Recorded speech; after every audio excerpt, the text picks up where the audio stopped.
Hi எல்லாருக்கும் வணக்கம். எல்லோரும் எப்படி இருக்கீங்க? இது ஒரு சண்டே எடுத்த விலாக் தான். ரொம்ப முன்னாடியே எடுத்த விலாக் தான், லேட்டாக தான் போஸ்ட் பண்ணுறேன். இதில் பார்த்திங்கன்னா ஒரு பிரியாணி ரெசிபி அண்ட் நாங்கள் வந்து ஒரு இடத்துக்கு போயிருந்தோம். ஸோ அதை பற்றியும் வந்து நான் ஷேர் பண்ணுறேன். ஸோ வீடியோ ஃபுல்லாக ஸ்கிப் பண்ணாமல் பாருங்கள். ஸோ இன்றைக்கி பார்த்திங்கன்னா மட்டன் பிரியாணி தான் செய்யலான்னு சொல்லிட்டு ஃபஸ்ட்டே எல்லாமே ரெடி பண்ணிகிட்டு இருந்தேன். ஃபஸ்ட்டு வெங்காயம், தக்காளி, அதுக்கப்புறமா புதினா எல்லாமே கட் பண்ணி வச்சுட்டேன். மட்டனும் வந்து வேக வச்சு எடுத்து வச்சுட்டேன். அப்படியே சைடில் வந்து தம்பிக்கு வந்து சாதம் தான் வந்து தனியாக வேக வச்சுட்ருக்கேன். அவனுக்கு கொஞ்சம் பருப்பும் வந்து தனியாக வேக வச்சு எடுத்துட்டேன். அதனால் சாதம் மட்டும் ரெடி பண்ணிகிட்டு இருந்தேன். மட்டன் பார்த்திங்கன்னா ஒரு 1/2 கிலோ மட்டனு. ஸோ அதை நல்லா வாஷ் பண்ணிவிட்டு கொஞ்சமாக அது மூழ்கிற அளவுக்கு தண்ணி ஊற்றிட்டு இஞ்சி பூண்டு பேஸ்ட்டு, மஞ்சத்தூள் போட்டு ஒரு 7-8 விசில் வச்சு இறக்கிட்டேன். ஃபஸ்ட்டு பார்த்திங்கன்னா பாஸ்மதி அரிசி வந்து ஒரு 3.5 கப் வந்து எடுத்துக்கிட்டேன். ஸோ அதை வந்து நல்லா தண்ணியில் ஒரு 3 டைம் வாஷ் பண்ணிட்டு ஊற வச்சு வச்சிடலான்ட்டு ஃபஸ்ட்டு வந்து பாஸ்மதி அரிசியை வந்து கழுவி ஊற வைக்க வச்சுட்டேன். இதுக்கு பார்த்திங்கன்னா ஒரு 4 பெரிய சைஸ் வெங்காயம் வந்து கட் பண்ணி வச்சுட்டேன். நீல வாக்கில் நல்லா மெலிசாக கட் பண்ணிக்கணும். ஸோ அதுக்கப்புறம் 4 பச்சை மிளகா, முழு பச்சை மிளகாய் எடுத்து வச்சுருக்கேன். முழுசாக போடும்போது பெருசாக காரம் வந்து எடுக்காது. சப்போஸ் நீங்கள் 2ஆக கீறி போட்டிங்கன்னா பயங்கர காரமாக இருக்கும். அதனால் முழுசாக போடும்போது நம்ம 4 போட்டால் தாராளமாக கரெக்டாக இருக்கும். அதுக்கப்புறமா 4 பெரிய வெங்காயத்துக்கு வந்து 4 மீடியம் சைஸ் பெரிய தக்காளி அதை வந்து எடுத்து அதையும் வந்து தனியாக கட் பண்ணி எடுத்து வச்சுக்கிட்டேன். ஃபஸ்ட்டு வந்து ஒரு 2 டேபிள் ஸ்பூன் அளவுக்கு நெய் ஊற்றிட்டு 2 டேபிள் ஸ்பூன் எண்ணெய் ஊற்றிக்கிட்டேன். அதில் வந்து ஃபஸ்ட்டு வந்து பட்டை, ஒரு 4-5 கிராம்பு, அதுக்கப்புறமா 2 ஏலக்காய், ஒரு 3 துண்டு பட்டை இது வந்து சேர்த்துக்கிட்டேன். அதுக்கப்புறமா வந்து இந்த ஹோல் ஸ்பைசஸ் வந்து பிரியாணிக்குன்னு சொல்லிட்டு கடையில் விற்பாங்க பார்த்திங்களா, ஒரு 10 ரூபாய்க்கு, அதை வந்து வாங்கியிருந்தேன். அதில் இப்போ சேர்த்தது போக பட்டை எல்லாம் அதுக்கப்புறமா எக்ஸ்ட்ராவாக இருக்கும் பார்த்திங்களா, அந்த மராத்தி மூக்கு அதெல்லாம் வந்து சேர்த்துக்கிட்டேன். இப்போ பட்டை, கிராம்பு, ஏலக்காய் இது 3த்தையும் தவிர மற்ற எல்லாமே அதில் இருக்கிற எல்லாமே சேர்த்துக்கிட்டேன். ஸோ அதுக்கப்புறமா கட் பண்ணி வச்சுருக்க வெங்காயம், பச்சை மிளகாய் இதையும் சேர்த்துட்டு நல்லா வந்து வதங்கி வர அளவுக்கு வதக்கிக்கிட்டு இருந்தேன். நல்லா அது வந்து எண்ணெயிலே வதங்கி நல்லா கோல்டன் கலர் ஆகி வரணும். ஸோ அந்த அளவுக்கு வந்து ஒரு மீடியம் ஃப்ளேமில் வச்சு வதக்கிக்கிட்டு இருந்தேன். சப்போஸ் ஹை ஃப்ளேமில் வச்சிங்கன்னா அடி பிடிச்சிரும். ஸோ சாப்பாடும் வந்து அடி பிடிச்சி தான் வரும். அதனால் மீடியம் ஃப்ளேமில் வச்சு கொஞ்சம் பொறுமையாகவே வதக்கலாம். ஸோ இந்த வதங்குற கேப்பில் வந்து அரிசி வந்து ஊற வச்சிடலான்ட்டு தண்ணி ஊற்றி ஊற வச்சு எடுத்து வச்சிட்டேன்.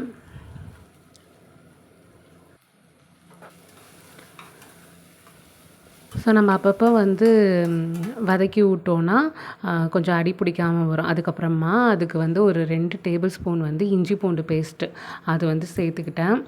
ஸோ ஆல்ரெடி அரைச்சது வந்து இல்லாதனால ஃப்ரெஷ்ஷாக தான் அரைச்சி சேர்த்தேன். ஃபஸ்ட்டு நீங்கள் இந்த ஸ்பைசஸ்லாம் போடுறீங்க பார்த்திங்களா, அது வந்து அந்த நெய்லையும் எண்ணெயிலையும் நல்லா கொஞ்சம் பொரிஞ்சு வரணும். அந்த பட்டை இலையோட அந்த கலர் வந்து மாறி வர அளவுக்கு நீங்கள் எண்ணெயில் விட்டுருங்க. அப்போ தான் அந்த ஸ்மெல் வந்து அந்த பிரியாணியில் இருக்கும், கொஞ்சம் நல்லாயிருக்கும். அதுக்கப்புறமா வந்து தக்காளி சேர்க்குறதுக்கு முன்னாடி ஸ்பைசஸ் சேர்த்துடலான்னு சொல்லிட்டு ஒரு 1/2 டேபிள் ஸ்பூன் வந்து மஞ்சள்தூள், அப்புறமா 1 டேபிள் ஸ்பூன் வந்து மல்லித்தூள், 1 டேபிள் ஸ்பூன் வந்து காஷ்மீரி ரெட் சில்லி, அதுக்கப்புறமா ஒரு 2 டேபிள் ஸ்பூன் வந்து பிரியாணி மசாலா, 1 டேபிள் ஸ்பூன் கரம் மசாலா இதெல்லாம் சேர்த்துட்டு எண்ணெயிலே வந்து நல்லா வதக்கணும். அது எண்ணெயில் நல்லா வதங்கி சுருண்டு வர அளவுக்கு வந்து நம்ம வதக்கி விடணும். அப்போ தான் வந்து டேஸ்ட்டு நல்லாயிருக்கும். அந்த மசாலாவோட பச்சை வாசம்லாம் போய் சாப்பிட்றதுக்கும் வந்து நல்லாயிருக்கும். இதெல்லாம் பார்த்திங்கன்னா நான் வந்து ஒரே மெஷர்மெண்ட், அதாவது ஒரே ஸ்பூன் எடுத்து எல்லா மசாலாவையும் எடுத்தேன். சப்போஸ் ஸ்பூன் அளவு மாறினாலும் நமக்கு டேஸ்ட்டும் மாறும். அதனால் ஒரே ஸ்பூனில் வந்து அளந்து எடுத்துக்கிட்டேன். ஸோ இந்தளவுக்கு எண்ணெயில் நல்லா வதங்கினதுக்கப்புறமா நம்ம கட் பண்ணி வச்சுருக்க கொத்தமல்லி, புதினா இது வந்து ஒரு கை அளவுக்கு எடுத்து அதையும் போட்டு நல்லா எண்ணெயில் வதக்கிக்கணும்.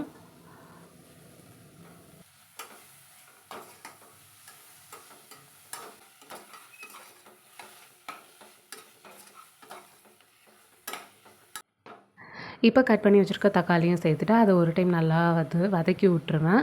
ஸோ அது நல்லா கொஞ்சம் மசிஞ்சு வரும்போது ஒரு மூடி போட்டு வச்சு குக்கர் மூடியை எடுத்து நான் போட்டுருவேன். மூடி போட்டு அது நல்லா மசிகிறதுக்கு விட்டுருவேன். ஸோ அப்பப்போ மூடி எடுத்து நம்ம இடையில தக்காளியை வந்து கிளறி விட்டுக்கணும், இல்லைனா அடி பிடிச்சிரும். ஸோ அடி பிடிச்சாலும் நமக்கு தெரியாது, மூடி எடுத்து பார்த்தா தான் தெரியும். அதனால் அப்பப்போ இடையில மூடி எடுத்து லைட்டாக அது மசிகிற வரைக்கும் கிளறி விட்டுருங்க.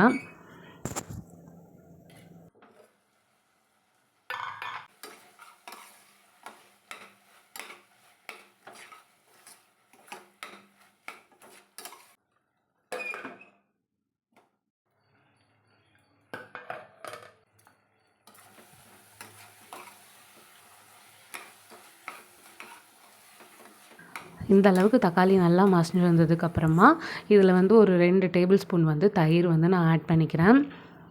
ஸோ இந்த தயிர் சேர்த்துட்டு ஒரு டைம் நல்லா கிளறி விட்டுட்டு நம்ம வந்து அந்த மசாலாவோட கொதிக்கிறதுக்கு விட்டுறணும். ஸோ நான் இதெல்லாம் மிக்ஸ் பண்ணதுக்கப்புறமா ஒரு மூடி போட்டு அது கொதிக்கிறதுக்கு விட்டுட்டேன்.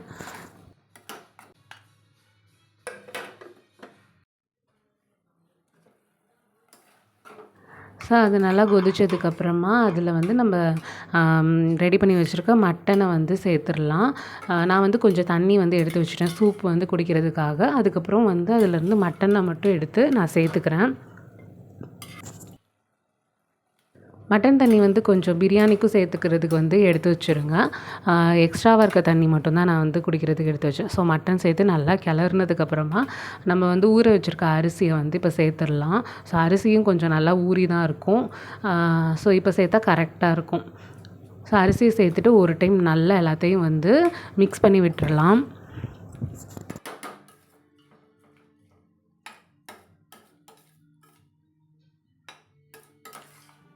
இதை நல்லா கிளறுனதுக்கப்புறமா இதில் வந்து மட்டன் வேக வச்சுருக்க தண்ணியை வந்து அது ஒரு 2 டம்ளர் அளவுக்கு சேர்த்துக்கிறேன். பாஸ்மதி அரிசிங்கிறதுனால 1 கப் அரிசிக்கு 1 கப் தண்ணி அந்த மெஷர்மெண்ட்டு. நான் வந்து ஒரு 3 1/2 கப் அரிசி சேர்த்துருக்கிறதுனால 2 கப் வந்து மட்டன் சூப் சேர்த்துக்கிறேன். 1 1/2 கப்பு அதாவது 1 1/4 கப்பு நான் சேர்த்துக்கிட்டேன். கொஞ்சம் எக்ஸ்ட்ராவாக அடி பிடிக்காமல் இருக்கும். 1 1/4 கப் வந்து தண்ணி சேர்த்துட்டு உப்பு சேர்த்துட்டு உப்பு செக் பண்ணி பார்த்துட்டு கொஞ்சம் உப்பு கரிக்கிற மாதிரி இருக்கணும். அப்போனா தான் கரெக்டாக இருக்கும் வெந்து வந்ததுக்கப்புறமா. ஸோ உப்பு சேர்த்ததுக்கப்புறமா குக்கரில் விசில் போட்டு ஸோ 2 விசில் வச்சு இறக்கி வச்சுட்டேன். ஒரு மீடியம் ஃப்ளேமில் தான் வச்சேன். ஸோ அது வந்து கரெக்டாக இருக்கும் 2 விசில் வச்சோன்னா. ஸோ 2 விசில்லே வந்து நல்லா அரிசி வந்து ரெடி ஆகிடும்.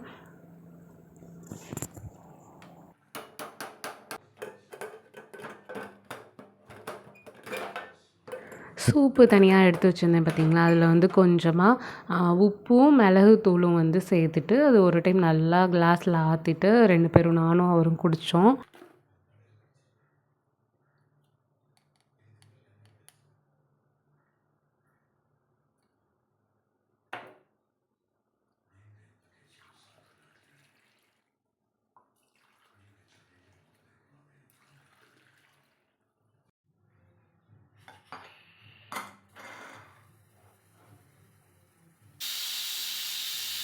ஸோ குக்கர் வந்து விசில் வந்துருச்சு. அதை வந்து இறக்கி அடுப்புலேருந்து எடுத்து கீழே வச்சாச்சு. ஸோ அது வச்சதுக்கப்புறமா அந்த விசில் வந்து தானாக அடங்கி ப்ரெஷர்லாம் போனதுக்கப்புறம் தான் நம்ம எடுக்கணும். அது வரைக்கும் வந்து எடுக்கக்கூடாது. நம்மளே வந்து ப்ரெஷரை இது பண்ணிவிட்டு எடுக்கக்கூடாது. ஸோ அப்போ தான் வந்து நல்லா உதிரி உதிரியாக வெந்து ரெடி ஆகிருக்கும். ஸோ அது வரைக்கும் ஆறுறதுக்கு வந்து விட்டுட்டேன். அதுக்கப்புறம் அந்த கேப்பில் வந்து தயிர் பச்சடி மட்டும் ரெடி பண்ணி வச்சுட்டேன். அதுக்கப்புறம் முட்டை வந்து முன்னாடியே வேக வச்சு வச்சுருந்தேன். ஒரு 3 முட்டை வேக வச்சு வச்சுருந்தேன். ஸோ அதையும் வந்து தனியாக எடுத்து வச்சுட்டேன். அதுக்கப்புறமா பார்த்திங்கன்னா மட்டன் பிரியாணி வந்து ரெடி ஆயிடுச்சு. கடைசியாக அதில் வந்து நெய் இந்த மாதிரி மேலே வந்து சேர்த்துட்டு ஒரு டைம் நல்லா கிளறி மிக்ஸ் பண்ணி விட்டோன்னா சூப்பராக இருக்கும். ஸோ கண்டிப்பாக ட்ரை பண்ணி பாருங்கள். டேஸ்ட்டும் வந்து சூப்பராக இருந்துச்சு. நல்லா உதிரி உதிரியாக சூப்பராக வந்துருந்துச்சு. நாங்களும் சாப்பிட்டுட்டு சேவனுக்கு வந்து சாப்பாடு ஊட்டி விட்டு அவனை வந்து தூங்க வச்சுட்டு நாங்கள் கொஞ்சம் நேரம் பிக் பாஸ் பார்த்துட்ருந்தோம். இதுக்கப்புறம் வர கிளிப்பிங்ஸ்லாம் பார்த்திங்கன்னா முன்னாடியே எடுத்தது. சேவனுக்கு வந்து ஒரு 6th மந்த் இருக்கும். ஸோ அந்த டைமில் எடுத்தது தான். அது பார்த்திங்கன்னா ஒரு எக்ஸிபிஷன் அதாவது ஃபோட்டோகிராஃபி ரிலேட்டடாக. அங்கே பார்த்திங்கன்னா வந்து ஃபோட்டோகிராஃபி ரிலேட்டடாக A to Z எல்லாமே இருக்கும். நாங்கள் போனது பார்த்திங்கன்னா என் ஹஸ்பண்டோட மாமா வந்து வெட்டிங் ஃபோட்டோகிராஃபி இதெல்லாம் பண்ணுறாரு. ஸோ அவர் வந்து அந்த பென்ட்ரைவ் வைக்கிறதுக்காக அந்த பென்ட்ரைவ் கவர் வாங்க சொல்லி அவரை போக சொல்லியிருந்தார். ஸோ அவர் மட்டும் போகிறதா தான் பிளான். அதுக்கப்புறம் நாங்கள் வீட்டில் சும்மா தானே இருக்கோம் அப்படின்னு சொல்லிட்டு சேவனுக்கும் கொஞ்சம் போய் பார்த்தான்னா கொஞ்சம் அவனுக்கும் குஷியாகிடுவான் அப்படின்னு சொல்லிட்டு தான் மெயினாக நாங்களும் வரோம்னு சொல்லிட்டு போனது. போகும்போதே பார்த்திங்கன்னா பயங்கர லைட்டிங்ஸு ரொம்ப கலர்ஃபுல்லாக இருந்துச்சு. சூப்பராக இருந்துச்சு. சேவன் வந்து பயங்கரமாக என்ஜாய் பண்ணிகிட்டு இருந்தான். ஸோ என்ட்ரன்ஸ்லேயே பார்த்திங்கன்னா சோனி பிராண்டோடது தான் வச்சுருந்தாங்க.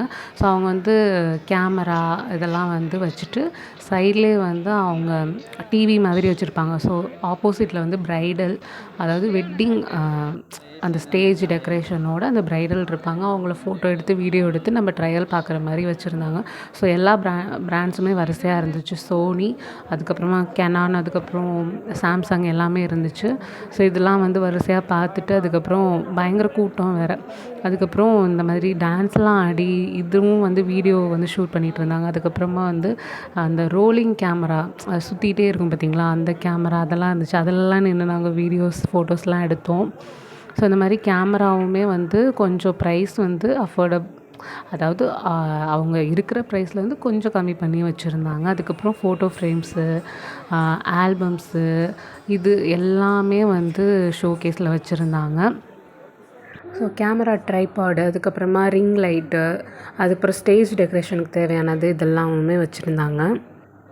நாங்கள் போனப்போ கேரளாவில் இருக்கிற ஒருத்தர் வந்து சேயோனை பார்த்துட்டு அவனுக்கு ஒரு ஃபோட்டோ எடுத்து கொடுத்தாரு. சூப்பராக இருந்துச்சு. இப்போ வரைக்கும் எங்கள் வீட்டில் எல்லாருக்குமே ஃபேவரட்டான ஃபோட்டோ அது. அதுக்கப்புறமா ஃபைனலாக வந்து நாங்களும் அவங்க மாமா சொன்னதெல்லாம் வாங்கிட்டு வீட்டுக்கு வந்துட்டோம். இனி அடுத்த விலாகில் பார்க்கலாம். தேங்க்யூ.